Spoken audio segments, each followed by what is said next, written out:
अस्सलाम वालेकुम स्टूडेंट्स। कैसे हैं आप सब? अच्छे हैं? अल्लाह ताला आपको अच्छा रखे। आप सब बहुत अच्छे लग रहे हैं और मैं कैसा लग रहा हूँ? मैं भी बहुत अच्छा लग रहा हूँ यकीनन। सबसे पहले दुरूद शरीफ अल्लाहुम्मा सल्ली अला मुहम्मदिन व अला आलि मुहम्मदिन व बारिक वसल्लम। हम आपके लिए लेकर आए हैं ईमान बैच 2021-2022 मैथमेटिक्स, जिसमें हम आपको मैथमेटिक्स का पूरा कंटेंट देने की अपनी तरफ से कोशिश करेंगे, ताकि कोविड की वजह से अब चूँकि क्वेश्चंस मिनिमाइज़ हो गए हैं, शॉर्ट हो गए हैं, बहुत शॉर्ट क्वेश्चंस आएंगे। उसमें से भी पूरी एक्सरसाइज में से 2 सवाल 3 सवाल तो इस तरह शार्ट कर दिए हैं। चूँकि वक्त अब शार्ट है तो टाइम पर पेपर लेने हैं, लेकिन हम आपको पूरा कंटेंट देने की कोशिश करेंगे और पूरा एक्सरसाइज में सब कुछ पढ़ाने की कोशिश करेंगे और कोशिश करेंगे कि कुछ भी रहे ना बाकी, और हर चीज़ हर स्टेप वाइज, और कोई भी क्वेश्चन जो है वो शॉर्ट ना हो, सारे क्वेश्चंस वो क्लियर हो। तो कोशिश करते हैं हम मैथमेटिक्स 9th की क्लास की पहला चैप्टर जो है मैट्रिक्स एंड डिटर्मिनेंट्स का हम स्टार्ट करते हैं।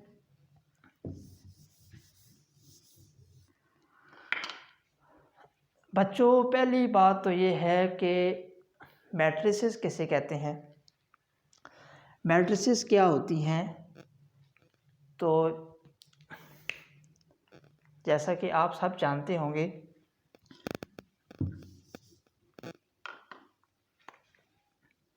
Matrices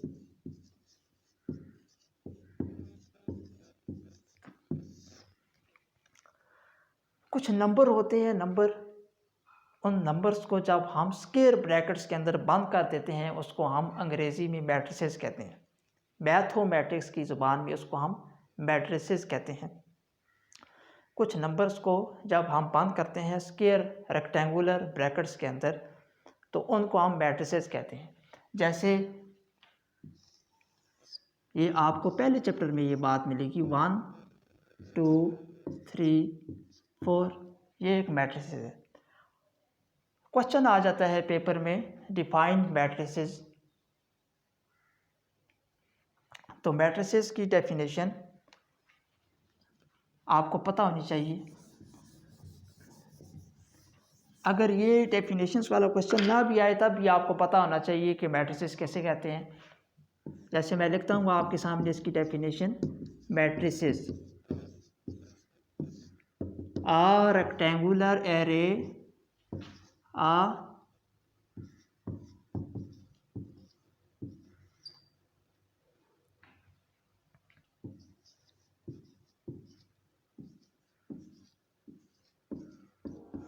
rectangular array of numbers, a rectangular array of numbers enclosed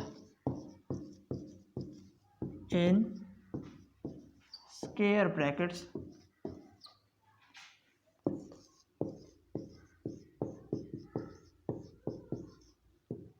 इसको हम मैट्रिसेस बोलते हैं। जैसे पहले भी मैंने आपको मिसाल दी, ये एक आप स्क्वायर ब्रैकेट समझ लें, इसमें नंबर डाल दें 1 2 3 4, ये मैट्रिसेस है। समझ आ गई कि नहीं? तो चलिए आगे चलते हैं और हम बगैर वक्त को ज़ाया किए मैथमेटिक्स की एक्सरसाइज 1.1 का आगाज़ करते हैं। एक्सरसाइज 1.1, पहला क्वेश्चन मेरे पास बुक मौजूद है। पहला क्वेश्चन है जो ऑब्जेक्टिव में पूछा जा सकता है आपसे, find the order of the following matrices. आप इस फॉलोइंग जो मैट्रिसेस हैं इनका आप ऑर्डर बताएं। ऑर्डर बताने के लिए हम पहले समझ लेते हैं, यहाँ पर 2 3 -5 और 6। अब तुमसे अगर मैं इस मैट्रिक्स का ऑर्डर पूछूं, इसका ऑर्डर क्या होगा, तो इसका ऑर्डर कैसे लिखना है हमने, पहले इसकी देखो रोज़ कितनी हैं। आपको पता है बेटा, ये रोज़ होती है, ये रोज़ है भाई, इस तरह रोज़ होती है ना। जैसे आपको स्कूल में कहते हैं कि एक रो में बैठें, तो इस तरह रोज़ होगी।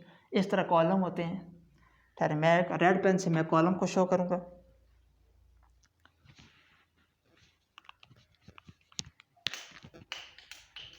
ये कॉलम्स, ठीक।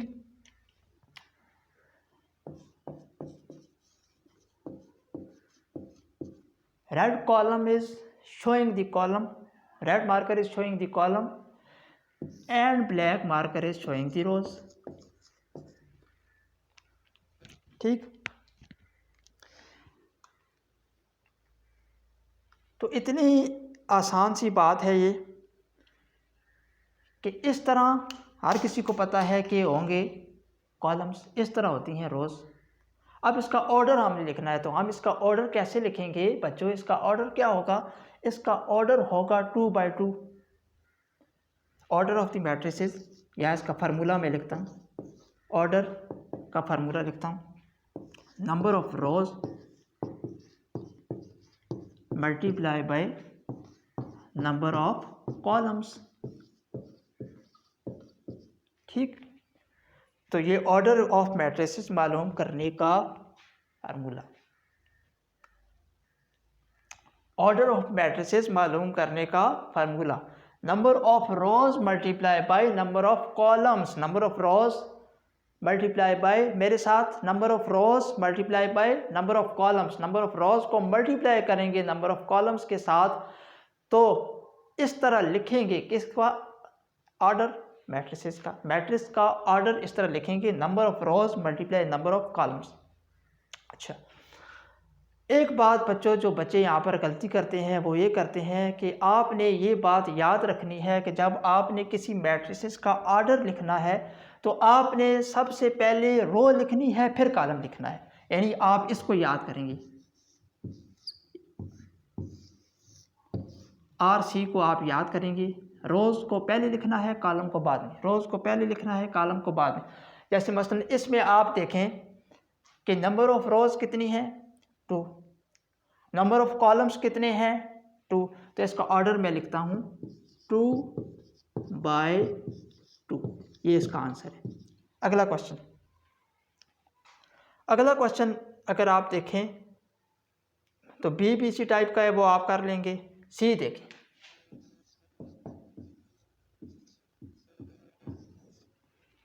जैसे इसमें आपको मैं 2 ऑप्शंस देता हूं, आप मुझे बताएं कि कौन सा ठीक है और कौन सा गलत है। जैसे पहला, इसका ऑर्डर अगर मैं लिखूं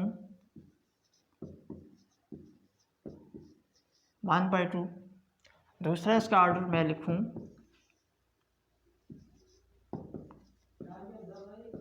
2 बाई 1,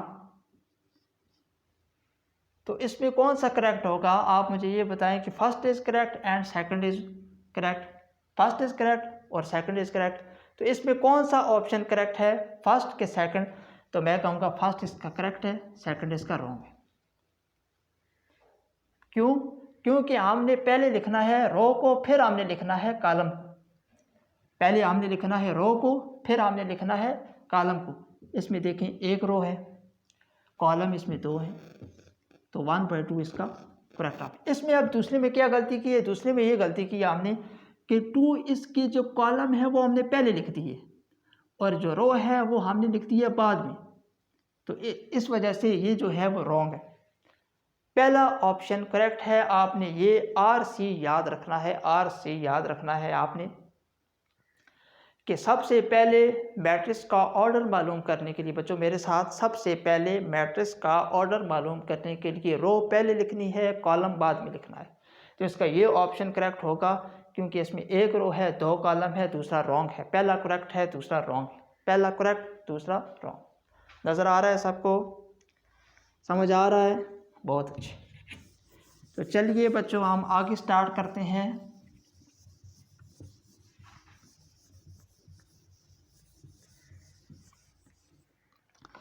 मेरे ख्याल से आप ये कर लेंगे। चलिए 1-2 क्वेश्चन आपको और कराएंगे, फिर अगले क्वेश्चन की जानिब पढ़ते हैं हम। 2 3 0 1 2 3 2 4 5। बहुत आसान है। ऑर्डर मालूम करना है। कैसे मालूम करेंगे ऑर्डर इसका? कैसे मालूम करेंगे ऑर्डर इसका? सबसे पहले हमने क्या लिखना है? नंबर ऑफ रोज। रोज कितनी है? 1 2 3। कॉलम भी 1 2 3, 3/3। ओके ओके, समझ आ गई आपको? चलें नेक्स्ट। अगला क्वेश्चन, चलें एफ करा देते हैं आपको। मुझे एक विजेदानी से अंदर से आवाज़ आई है कि एक बच्चा कह रहा है एफ करा दें। चलें बच्चों देखें, इसमें एक रो है, एक कॉलम है, तो 1/1 होगा। 1/1 इसका answer okay 1/1। Order of matrix क्या होगी? 1/1। तो ये क्वेश्चन आपके ऑब्जेक्टिव में पूछा जा सकता है। ऑब्जेक्टिव में, सब्जेक्टिव में नहीं, ऑब्जेक्टिव में आपसे ये क्वेश्चन पूछा जा सकता है। आखिरी क्वेश्चन 406। बच्चों देखें, number of rows 1 2 3, number of columns 1, number of rows 3, number of columns 1। Order of matrix क्या हो गया बच्चों? 3/1। Order of matrix 3/1। 3 rows 1 column, 3 rows 1 column. पहले किसको लिखना है? याद करेंगे बच्चों, पहले लिखना है RC। पहले रोज फिर कॉलम्स, पहले रोज लिखना है फिर कॉलम। ऐसे नहीं करना कि आप पहले इसमें लिखते हैं 1/3 लिखते हैं कि इसमें एक कॉलम है और 3 रोज हैं। कॉलम को आपने पहले नहीं लिखना, पहले आपने रोज को लिखना है। पहले आपने रोज को लिखना है। बस इस पूरे क्वेश्चन में एक बात है याद रखने वाली, और वो याद रखने वाली बात ये है कि पहले आपने नंबर ऑफ रोज को लिखना है, उसके बाद नंबर ऑफ कॉलम्स को लिखना है। पहले नंबर ऑफ रोज को लिखेंगे, फिर नंबर ऑफ कॉलम्स को लिखेंगे। मेरे ख्याल से आपको समझ आ गई होगी। ओके चलिए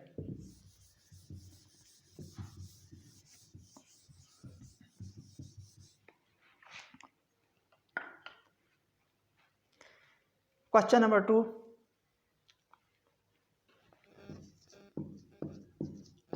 question number 2, which of the following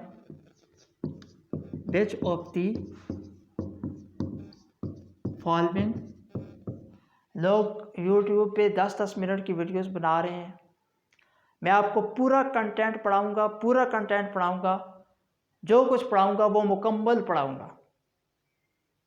10-10 minute की वीडियो से काम बनने वाला नहीं है। ज़्यादा पढ़ना पड़ेगा, हमें ज़्यादा मेहनत करनी पड़ेगी, और ज़्यादा पूरा कंटेंट पढ़ाने के लिए फिर 40-50 मिनट का लेक्चर होता है। आज की एक्सरसाइज तो मैं मानता हूँ वो तो 10-15 मिनट में भी हो जाएगी। 1.1 बड़ी आसान है, लेकिन अगली जो एक्सरसाइजेज हैं वो अगर पूरा बंदा पढ़ाना चाहे और सही समझाना चाहे तो उस पर मुकम्मल टाइम लगता है। जिसने वीडियो देखनी हो वो देखे, जो खुद कर सकता है वो खुद कर ले। Which of the following matrices are equal? बच्चों नजर आ रहा है आपको? Which of the following matrices are equal? कि इनमें से कौन सी मैट्रिसेस बराबर हैं आपस में? चलिए, जैसे A है ना, तो ये 3 है। जैसे मिसाल के तौर पर हम क्वेश्चन स्टार्ट करने से पहले समझ लेते हैं। A मैट्रिक्स है 2 3 0 1। एक B है, ये भी है 2।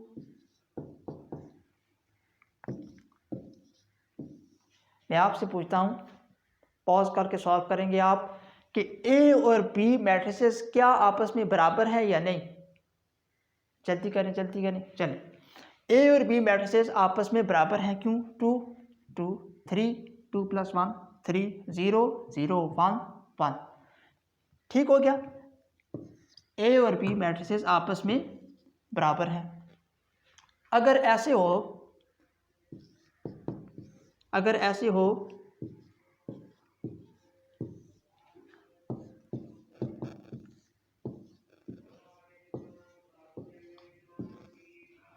अब बताएं C and D matrices are not equal. A and B matrices are equal. C and D matrices are not equal. A और B matrices आपस में बराबर हैं. C और D matrices आपस में बराबर नहीं हैं. A और B किस तरह बराबर हैं? सारी उसकी जो अंदर मैट्रिसेस की एंट्रीज हैं वो आपस में बराबर हों. 2 बराबर है 2 के 3, 2 + 1 3, 0 0 1 1. तो A and B are A is equal to B. C और D मैट्रिसेस की एंट्रीज बच्चों, C और D मैट्रिसेस की एंट्रीज आपस में बराबर नहीं है. 2 इधर 0 आ गया, 3 इधर 9 आ गया, 0 इधर 3 आ गया, 9 इधर 1 आ गया. अब जैसे मिसाल के तौर पर मैं लिखूँ 2 इज इक्वल टू 0, तो 2 0 के बराबर तो नहीं है, 2 0 के बराबर नहीं है. 3 इज नॉट इक्वल टू 9, 3 9 के बराबर नहीं है. 0 is not equals to 3 and 9 is not equals to 1. लेकिन इनका दोनों का ऑर्डर सेम है. C एंड D मैट्रिसेस का ऑर्डर सेम है. C और D मैट्रिसेस का ऑर्डर सेम है. C मैट्रिसेस इसकी भी 2/2, 2 रोज 2 कॉलम, इसकी भी 2/2, 2 रोज 2 कॉलम. लेकिन इन दोनों का ऑर्डर सेम है. लेकिन इसके अंदर मैट्रिक्स के अंदर जो एंट्रीज हैं, जो नंबर लिखे हुए हैं वो बराबर नहीं है. लिहाजा C matrices is not equals to D. यही पूरा कंसेप्ट है इस क्वेश्चन को सॉल्व करने का. मुझे उम्मीद है आपको समझ आ गई होगी. चलिए तो बच्चों, वक्त को ज़ाया किए बगैर हम क्वेश्चन सॉल्व करेंगे.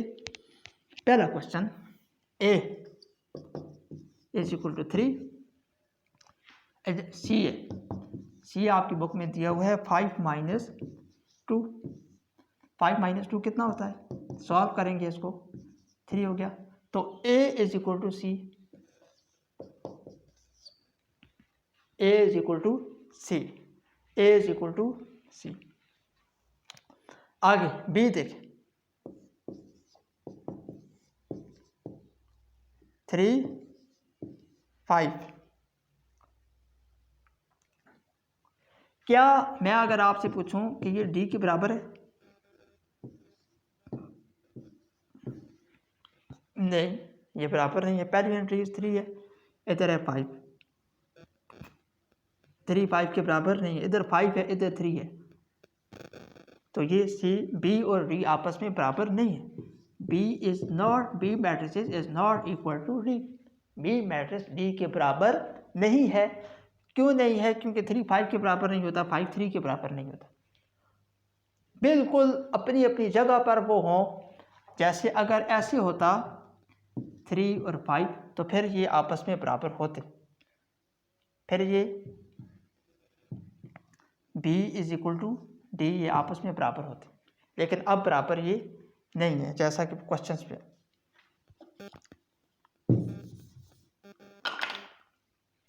B हमारे पास आया 3 5.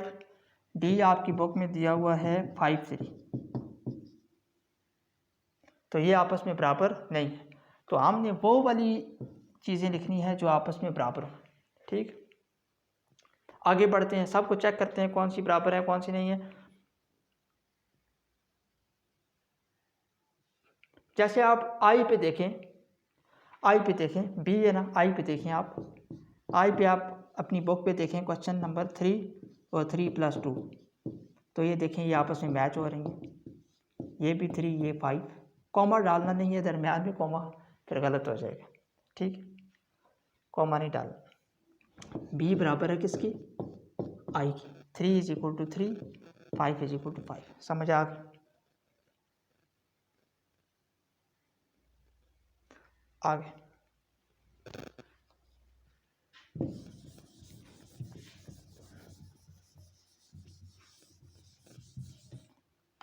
एक्सरसाइज 1.1 का क्वेश्चन नंबर 2 हम सॉल्व कर रहे हैं इस वक्त. H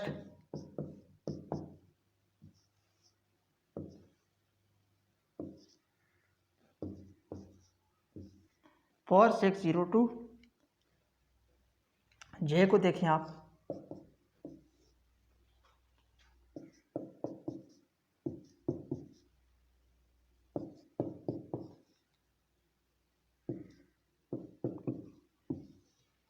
देखिए 2 + 2 4, 4 + 2 6, 2 - 2 0 एंड 2। सॉल्व किया, एक स्टेप में आपको सॉल्व करके दिया h 4 4 6 6 0 0 2 2। वो एंट्रीज बराबर हों, अपनी अपनी जगह पे बराबर होनी चाहिए। अपनी अपनी जगह पे 4 है तो इधर भी 4, 0 है तो इधर भी 0, 6 है तो इधर भी 6, 2 है तो इधर भी 2। तो हम लिखेंगे बच्चों h = j। मेरे ख्याल से अभी जो रह गए हैं वो आप देख कर सॉल्व कर लेंगे, खुद समझ आ गई होगी आप। ठीक है, अच्छा एक और आगे जो मैट्रिक्स ई है वो भी इनके बराबर है, 4 6 0 2। वो भी इसी तरह ही बिल्कुल इसी तरतीब के साथ आ रही है बच्चों, 4 6 0 2। आप क्वेश्चन अपनी बुक में देखेंगे, पंजाब बुक बोर्ड में ई में 4 6 0 2, तो ये भी आपस में बराबर। एच को देखें बिल्कुल यही, जे को देखें बिल्कुल यही, ई को देखें बिल्कुल ये। तो ये सारी मैट्रिसेस आपस में क्या हैं, इक्वल हैं। आपस में क्या है बच्चों, इक्वल है। अगला क्वेश्चन बहुत इंपॉर्टेंट है, वेरी इंपॉर्टेंट है, वेरी इंपॉर्टेंट है।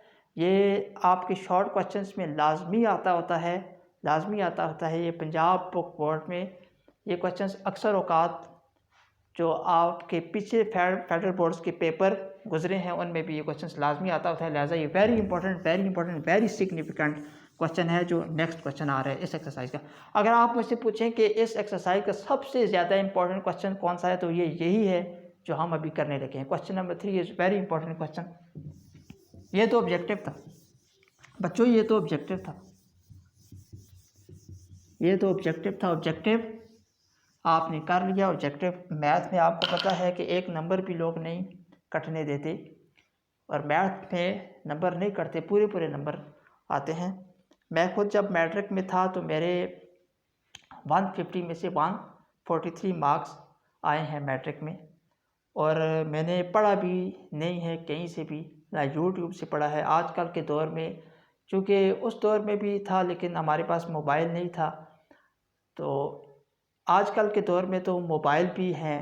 और दूसरी बात यह है कि अगर बंदा पढ़ना चाहे तो इंतहाई सहूलियात हैं उस दौर में। क्योंकि हर इंसान की अपनी अपनी एक घर की कैफियत और हालत होती है, अपना अपना स्टेटस होता है। तो बगैर किसी जगह ट्यूशन पढ़े, कोचिंग किए, मेरे 150 में से 143 मार्क्स आए हैं 9th 10th में। चलिए क्वेश्चन नंबर 3 बच्चों आपकी बुक का, find the values of A, B, C and D which satisfy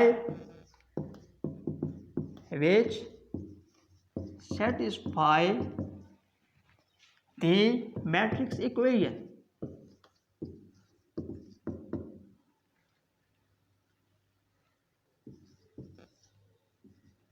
ठीक, find the values of A, B, C, D which satisfy the matrix equation। कहते हैं वैल्यू मालूम करें A, B, C, D। ठीक है, चलिए हम वैल्यूज मालूम करते हैं। क्वेश्चन लिखते हैं, solution A + C, C - 1, A + 2B 4D - 6 is equal to 0 3 - 7 2D।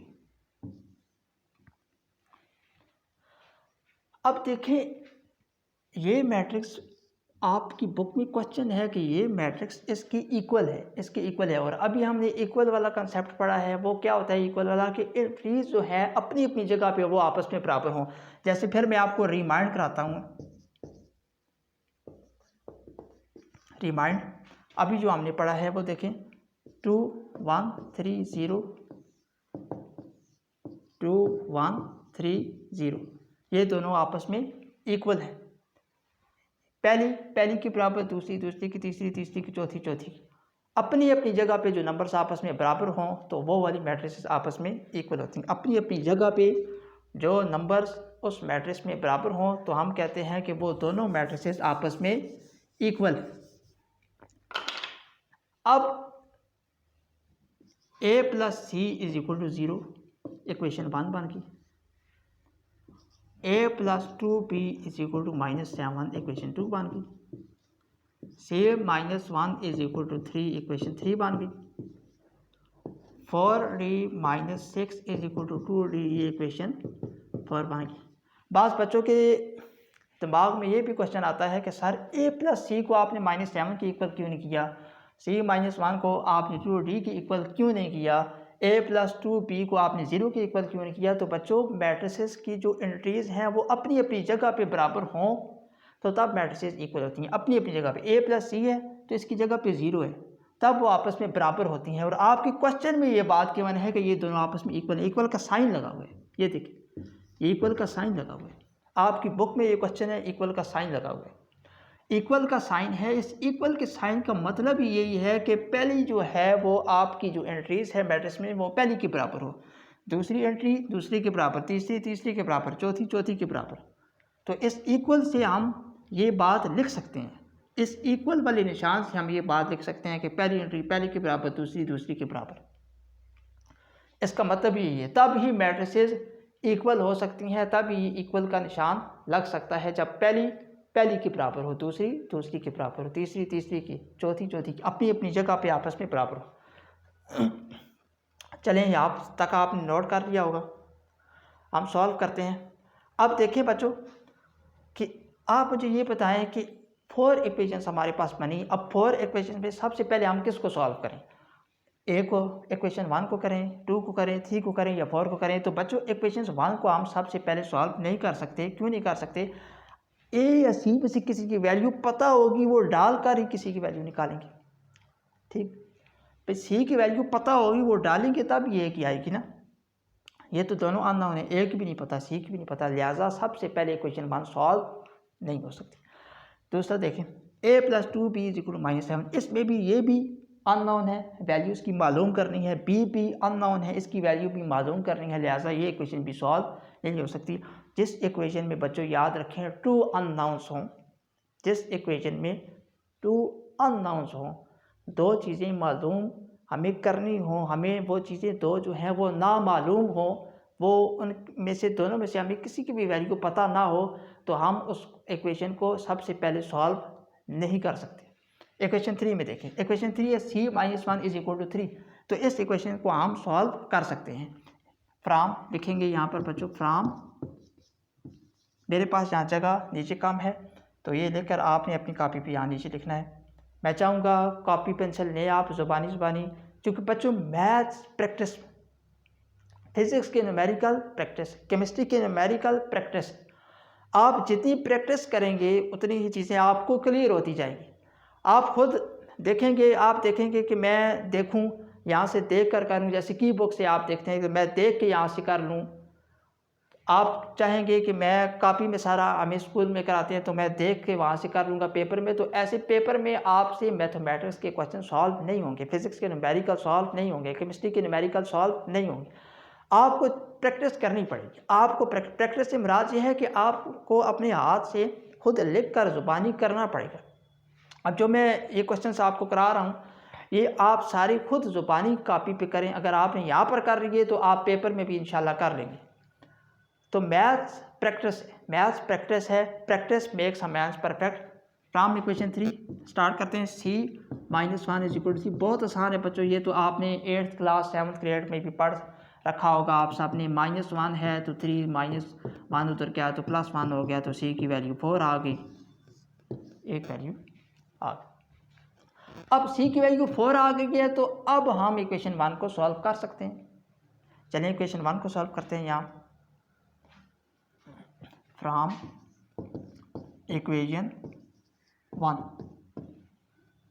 1 लिखता हूँ मैं दोबारा, a plus C is equal to 0 है, a plus C is equal to 0। एक c की वैल्यू आ गई 4, c की वैल्यू यहाँ पुट करेंगे 4 इज इक्वल टू 0, +4 उधर जाके हो जाएगा -4, a की वैल्यू भी हमारे पास आ गई -4। पहले इसको सॉल्व नहीं कर सकते थे क्योंकि टू अननाउन थे। यहाँ से हमने सी पहले निकाला, सी की वैल्यू पुट की तो ए भी हमारे पास निकला है। चलिए नोट कर लिया बच्चों आपने। चलिए मैं यहाँ पर ही इक्वेशन नंबर 4 भी सॉल्व करता हूँ। फ्रॉम इक्वेशन 4 यहाँ पे सारा इक्वेशन 3, 1, 4 अपनी तरतीब से कापी पे नीचे लिखना है।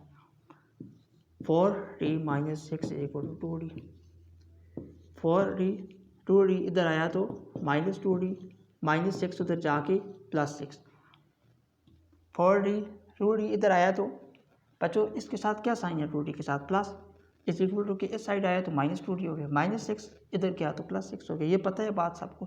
4d 2d 4d है, उनमें से 2d चलेगी, 4d में से 2d चलेगी तो कितने d बचते हैं, 2d, 4d में से 2d के 2d बच गए = 6। d कितना आ गया बच्चों आपके पास, 2।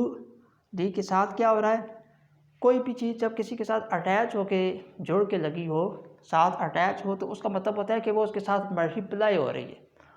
2d के साथ क्या हो रहा है, मल्टीप्लाई, इधर आके डिवाइड हो जाएगा। अब टेबल 2 1 * 2 2 3 6, d की वैल्यू आ गई हमारे पास 3। 2 मल्टीप्लाई हो रहा था, इधर आके डिवाइड हो गया, 2 1 * 2 2 3 6, d की वैल्यू आ गई 3। ठीक है, समझ आ गई बच्चों, समझ आ रही है साथ साथ आपको। चले इक्वेशन 1 भी हमने सॉल्व कर रही, टिक लगा दिया, इक्वेशन 3 भी सॉल्व कर रही, टिक लगा दी, इक्वेशन 4 भी सॉल्व कर दिया, टिक लगा दिया। अब रह गई है इक्वेशन 2, वो हम सॉल्व करते हैं। ये समझ आ गई है ना आपको। 4d में से 2d के 2d आ गया, 2 मल्टीप्लाई होता है इधर जाके 6 के साथ डिवाइड हो गया, 2 3 6, d की वैल्यू आ गई 3। तो हम क्वेश्चन क्या है बच्चों, find the values of A B C D. Question को आपने ध्यान में रखना है, याद रखना है कि हमको क्वेश्चन में क्या कहा गया है कि करना आपने क्या है। आपने करना यह है कि ए बी सी डी की अपनी वैल्यूज़ निकालनी है, वो आप निकाल रहे हैं। ए की निकाल ली, सी की निकाल ली, डी की निकाल ली, अब बचती है बी की, उसको भी हम निकाल दें।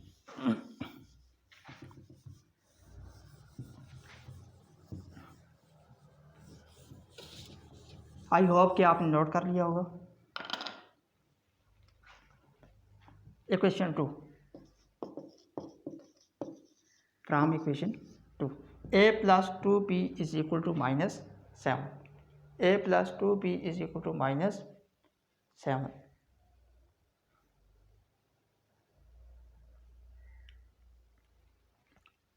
ठीक, c - 1 = 3 था, -1 उधर जाके +1 हुआ, c की वैल्यू 4 आई, 4 - 4, तो a की वैल्यू -4। ए की वैल्यू जो हमने निकाली है वो पहले -4 थी, ए की जगह हमने पुट किया -4 + 2b = -7। पहले जो इक्वेशन में हमने ए की वैल्यू बच्चों निकाली थी -4, वो यहाँ पर पुट कर दी -4। ठीक, -4 उधर जाके क्या हो गया, +4। ठीक हो, यहाँ पर 2b रह गया भाई। ठीक, ये प्लस साइन 2b का है, ये प्लस साइन 2b का है, ये माइनस साइन 4 का है। यहाँ पर भी बच्चे गलती कर देते हैं बाज़ औक़ात, -4 इधर जाके +4 हो गया, 2b 7 में से 4 गए, माइनस प्लस माइनस होता है, माइनस प्लस माइनस होता है, 7 में से 4 गए 3, बड़ी रकम के साथ क्या है माइनस, इधर आ गया माइनस। बच्चों कुछ रूल्स होते हैं मैथ के, माइनस प्लस माइनस होता है, प्लस प्लस प्लस होता है, माइनस माइनस प्लस होता है। ये बातें आपने याद रखनी है, ये साइन आपने याद रखने हैं सारे, लेकिन निशान वो आएगा आंसर के साथ जो बड़ी रकम के साथ होगा। बड़ी रकम के साथ माइनस है तो इधर -3 के साथ माइनस आएगा, माइनस प्लस माइनस होता है, 7 में से 4 के 3, बड़ी रकम के साथ माइनस, इधर आ गया -3, 2 इधर मल्टीप्लाई हो रहा है, इधर आके डिवाइड हो जाएगा, b की वैल्यू आ गई -3/2। ओके, चलें बच्चों, एक्सरसाइज 1.1 इज़ कंप्लीटेड नाउ। आपकी एक्सरसाइज 1.1 कंप्लीट होगी।